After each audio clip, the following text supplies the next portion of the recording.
देवळाली कॅम्पमध्ये युद्धजन्य परिस्थितीची mock drill, नागरिकांनी अनुभवली थरारक आपत्ती स्थिती।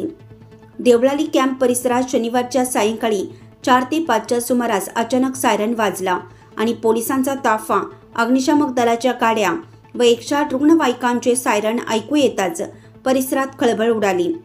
जुना बस स्टॉप परिसरात जमलेल्या प्रवाशांना काहीतरी गंभीर घडल्याची जाणीव होताच डोक्याचा भोंगा वाजला आणि हवाई हल्ल्याची उद्घोषणा करण्यात आली।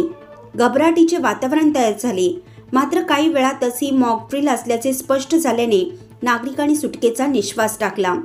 सध्या भारत-पाकिस्तान सीमारेषेवर युद्धजन्य परिस्थिती असल्याच्या पार्श्वभूमीवर ही मॉक ड्रिल आयोजित करण्यात आली होती।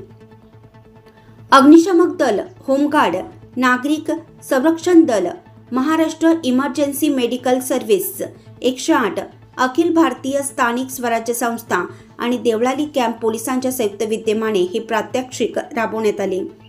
हवाई हल्ल्याची माहिती मिळताच तात्काळ सायरन वाजवण्यात आला। काही क्षणातच आपत्कालीन सेवा घटनास्थळी दाखल झाल्या। यामध्ये जखमींना तात्काळ मदत देत शासकीय जिल्हा रुग्णालयात हलवण्यात आले, तसेच नागरिकांना सुरक्षित स्थळी स्थलांतरित करण्यात आले। या मॉक ड्रिलमुळे काही काळ तणावाचं वातावरण निर्माण झालं होतं, परंतु प्रशासनाच्या तत्परतेमुळे परिस्थितीवर नियंत्रण मिळवण्यात यश आलं। मॉक ड्रिल नंतर ऑल क्लिअर सायरन वाजून नागरिकांना सुरक्षिततेची माहिती देण्यात आली। यानंतर पोलिसांनी उपस्थित नागरिकांना आपत्ती व्यवस्थापनासंबंधी मार्गदर्शन केलं।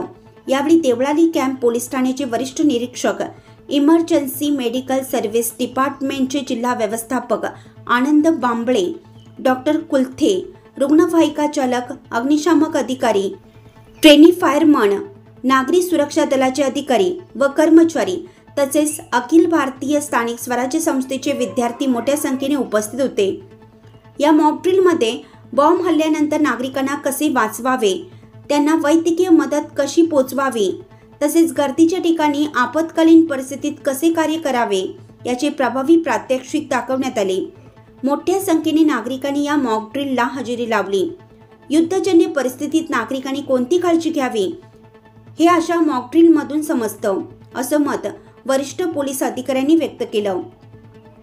ही मॉक ड्रिल युद्ध सदृश्य परिस्थितीत नागरिक, प्रशासन व यंत्रणांची तयारी तपासण्यासाठी अत्यंत उपयुक्त ठरली। नाशिक लक्ष न्यूज ब्युरो रिपोर्ट, नाशिक।